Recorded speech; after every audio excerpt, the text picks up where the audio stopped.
Football ചരിത്രത്തിലെ നിർണായകമായ മറ്റൊരു അധ്യായം ഇന്നു രാത്രി ന്യൂജേഴ്സിയിലെ മെറ്റ് ലൈഫ് സ്റ്റേഡിയത്തിൽ എഴുതപ്പെടും.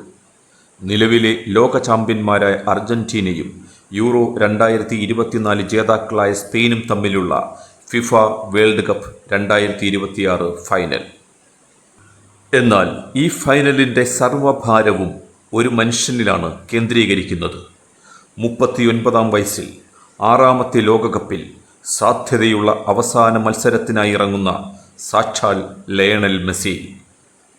2006 ജർമ്മനിയിൽ 18-കാരനായി അരങ്ങേറ്റം കുറിച്ചത് മുതൽ 2026-ൽ ഫൈനൽ വരെ എത്തുന്ന ആദ്യ ഫുട്ബോളർ എന്ന റെക്കോർഡ് മെസ്സി ഇതിനോടകം സ്വന്തമാക്കിയിട്ടുണ്ട്. 2022-ൽ ഖത്തറിൽ അർജന്റീനയ്ക്ക് 36 വർഷത്തെ കാത്തിരിപ്പിന് വിരാമമിട്ട നായകൻ പ്രായവും പരിക്കുകളും മറികടന്ന് വീണ്ടും ഒരു ഫൈനലിൽ എത്തിയിരിക്കുന്നു.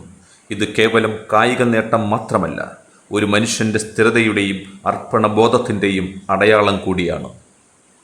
സാങ്കേതികമായി നോക്കിയാൽ 2026-ലെ മെസ്സി 2014-ലെയോ 2022-ലെയോ മെസ്സിയല്ല. വേഗതയും കുതിപ്പും കുറഞ്ഞു, പക്ഷേ കളിയെ നിയന്ത്രിക്കുന്നതിലെ ആധിപത്യം അത് കൂടുക തന്നെയാണ് ചെയ്തത്. ലയണൽ സ്കലോണി അദ്ദേഹത്തെ ഇപ്പോൾ കളിമെനയുന്ന പ്ലേ മേക്കർ റോളിലാണ് ഉപയോഗിക്കുന്നത്. പന്ത് നഷ്ടപ്പെടുത്താത്ത കൃത്യത, എതിർനിരയുടെ ബലഹീനത ഒരു നിമിഷം കൊണ്ട് തിരിച്ചറിയുന്ന കണ്ണുകൾ, സെറ്റ് പീസുകളിലെ മാസ്മരികത, ഇവയാണ് ഇപ്പോഴും മെസ്സിയുടെയും അർജന്റീനയുടെയും ഏറ്റവും വലിയ ആയുധങ്ങൾ.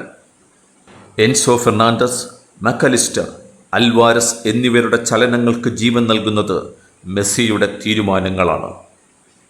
എതിർവശത്തുള്ള ടീം തന്ത്രപരമായി ഏറെ അച്ചടക്കമുള്ള സ്പെയിനാണ്. ലൂയിസ് ഡിലാ ഫ്യൂണ്ടയുടെ ടീം പന്ത് കൈവശം വയ്ക്കുന്നതിൽ 68% ശരാശരിയുമായാണ് ടൂർണമെൻറ്റ് കടന്നുവന്നത്. റോഡ്രിയും സുബിമെൻറ്റിയും ചേർന്ന് മധ്യനിരയിൽ കോട്ടകെട്ടും. പെഡ്രിയുടെ വിഷൻ, ലാമിൻ യമാലിൻ്റെയും നിക്കോ വില്യംസിൻ്റെയും വിങ് ആക്രമണങ്ങൾ എന്നിവയിലാണ് സ്പെയിനിൻ്റെ പ്രതീക്ഷ. മെസ്സിയെ ഡബിൾ മാർക്കിങ്ങിലൂടെ നിശബ്ദമാക്കുക എന്നതാണ് അവരുടെ പ്രഖ്യാപിത തന്ത്രവും. എന്നാൽ വലിയ ഫൈനലുകൾ തീരുമാനിക്കപ്പെടുന്നത് തന്ത്രം കൊണ്ടു മാത്രമല്ല, വ്യക്തിഗത മികവുകൊണ്ടും മാനസിക കരുത്തുകൊണ്ടും കൂടിയാണ്. ആ മേഖലയിൽ മെസ്സിക്ക് പകരക്കാരനില്ല.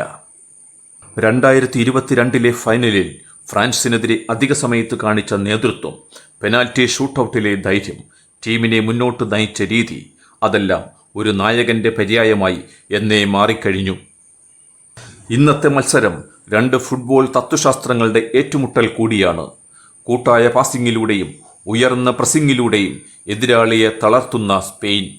ഒരു വ്യക്തിയുടെ പ്രതിഭയിലും ചില നിമിഷങ്ങളിലെ തീരുമാനങ്ങളിലും അത്ഭുതങ്ങൾ സംഭവിക്കുമെന്ന് ഉറച്ചു വിശ്വസിക്കുന്ന അർജന്റീന. മത്സരഫലം എന്തുതന്നെയായാലും ഇന്നു രാത്രി ലോകം സാക്ഷ്യം വഹിക്കാൻ പോകുന്നത് ഒരു യുഗത്തിൻ്റെ സമാപനത്തിനാണ്. ട്രോഫി ആർക്ക് ലഭിച്ചാലും 20 വർഷമായി ഫുട്ബോളിൻ്റെ നിർവചനം മാറ്റിയെഴുതിയ കളിക്കാരന് നൽകാവുന്ന ഏറ്റവും വലിയ ആദരവ്. അദ്ദേഹം അവസാനം വരെയും മത്സരിച്ചു എന്നതു തന്നെയാണ്.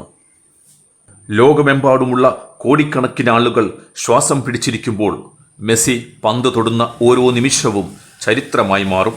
അതെ, ഇന്ന് ദൈവം ബൂട്ടിട്ടിറങ്ങുന്ന ദിവസമാണ്. Come on TV. Please subscribe to this channel for more facts and news.